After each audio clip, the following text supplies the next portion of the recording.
Hi, this is Robert Taylor, and I'm one of the new reviewers on the Absolute Sounds YouTube channel. Today we're going to take a look at the Diptyque DP107 loudspeaker.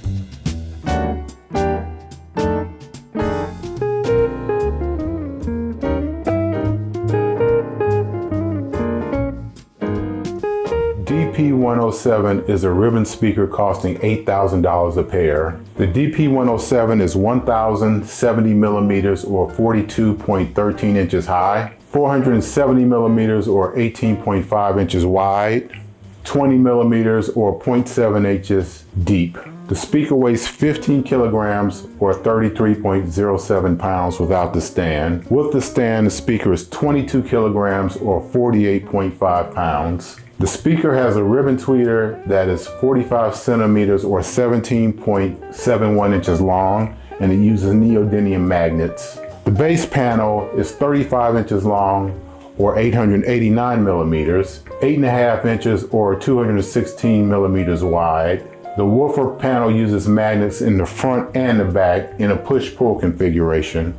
This allows for more precise control of the woofer panel's movement. The speaker has a frequency response of 40 Hz to 19,000 kilohertz. The impedance is 6 ohms and the stated sensitivity is 86 decibels, 1 watt, 1 meter. While the stated specification is 86 decibels, 1 watt, 1 meter, I think this is a little optimistic. I find I have to turn the volume up on my preamp about 10% higher than I do with my reference speakers, and they have the same sensitivity rating. I think this speaker needs power and current. I think you would need somewhere around 100 watts of power to give the speaker the ability to breathe. I would not try to run these speakers on a low wattage tube amplifier. The speaker ships with both speakers in one box. They also send you this little tiny Allen key wrench thing. The way the speaker is assembled, there are screws on either side of the arms holding the panel in place. And then this wrench also works on screwing the arms to the base. And the base screws are covered by this little wooden cover here. And that's it. The speaker's drivers are mounted to an inner core of MDF. The MDF panel is wrapped by this steel frame along the perimeter.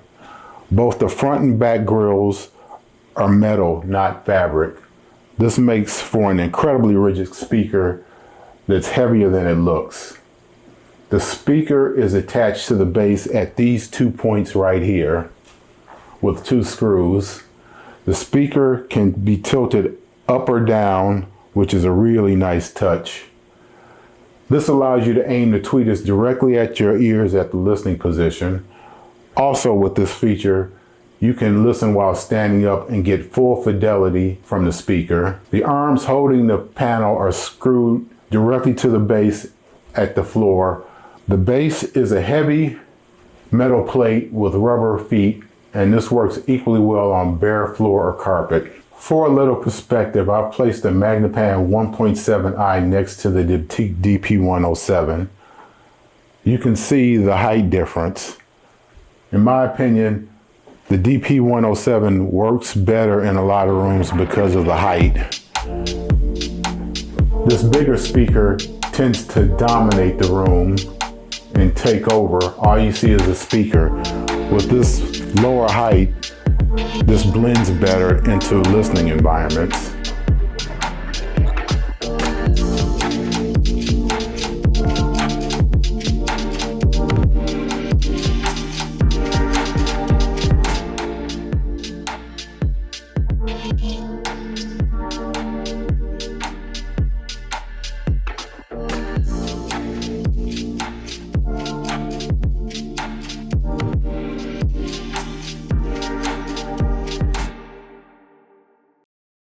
Now to the point of this review, the sound. Starting with the highs, the ribbon tweeter is clean and clear, but they never veer into hard or aggressive. On some speakers, ribbon tweeters can sound bright and ruthlessly revealing, but these do not. They have the bite when needed, but they never cross the line into harshness unless the music is recorded that way. For a test, I pulled out my copy of the Kronos Quartet on Reference Recordings. This is a string quartet doing interpretations of modern songs using classical instruments. The group consists of a cello, viola, and 2 violins. While I hadn't listened to this album in decades, I thought this would be a good test of the ribbon tweeter's ability to walk the line between detailed and airy without becoming strident or harsh. And it's quite interesting listening to Rufus Thomas, the Funky Chicken, done by a string quartet. On Dark Side of the Moon, the song On the Run, I can clearly hear the footsteps of the runner running across the soundstage back and forth. At the same time, I hear the helicopters panning from front to back of the soundstage, ending behind my listening position, as well as the sound effects swirling in a circle going vertically from the speakers up to the ceiling. Imaging is some of the best I've heard from a flat panel speaker. I think it's because the panel is so stiff it doesn't flex as much as other flat panel speakers.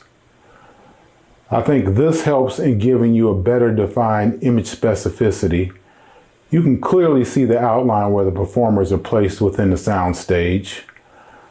For example, listening to Julie London sing Blue Moon on her album Her Name is Julie 2, you can hear Julie London clearly defined slightly to the right center at the back of the soundstage. You can also hear the bass clearly defined behind the left speaker slightly in front of Julie London's horizontal positioning, and you can hear the guitar in the far right speaker in front of the bass and the vocals. As far as imaging height goes, the speaker is capable of producing varying heights of performers within the soundstage. On Blue Moon, you can hear Julie London's voice clearly higher in the soundstage than the bass, but the bass is higher than the guitar. This speaker really shines in the mid-range. After seeing Tracy Chapman's performance on the Grammys this year, I pulled out my copy of her first album. This is another album I have not listened to in a number of years and forgot how good this album sounded. Her voice is clean and clear on this album with lots of detail. She has that kind of mid to low range for a female vocalist that shows what this speaker really can do. On a side note, this is one of those albums that should have been in print but has long been out of print for a number of years. If any album deserves an audiophile reissue, it's this album. While on the topic of the Grammys, I listened to the album that won the Grammy for the Best Jazz Vocals Performance this year. The artist is named Zacco Zuriaitis, I think. Her voice is in contrast to Tracy Chapman. She sings in the higher registers, but does a number of tunes where it's just her and Christian McBride playing on bass. You can hear the sweetness in her voice versus the kind of earthiness that Tracy Chapman has in her voice. Those into female jazz vocals, I recommend taking a listen to this album. I think it's really good. Now we come to the bass. I'm going to get this out of the way right now. This speaker has no bass below 40 Hertz. To verify what I was hearing, I pulled out a sound pressure meter and ran some tests. The bass falls off a cliff below 40 Hertz. The thing is the way the flat panel energizes my room, it doesn't sound weak or thin. The bass down to 40 Hertz is pretty full, it's tight and detailed with good texture. It's just that the speaker hits its low limit and says, I can't go any further, and just stops. Given the size of the bass transducer of this speaker, I'm surprised that it produces as much bass as it actually does. This is not the kind of speaker that will move massive amounts of air, but it does have a pretty satisfying low end.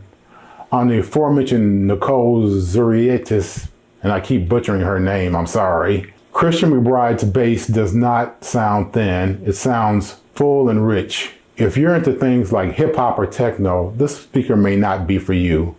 For example, Bob Marley's Exodus, you clearly hear the bass and you can somewhat feel it, but you don't get that kind of visceral impact that you do out of a lot of dynamic speakers from this album.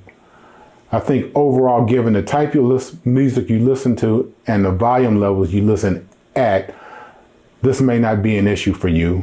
I listened to the speakers full range without a subwoofer for about a month to get a handle on what they were doing at the low end. In the last couple of weeks, I've added 2 subs into my system to see how well the 107s integrate with subwoofers. I find that they mate very well because the frequency response of the main speaker goes down to 40 Hertz.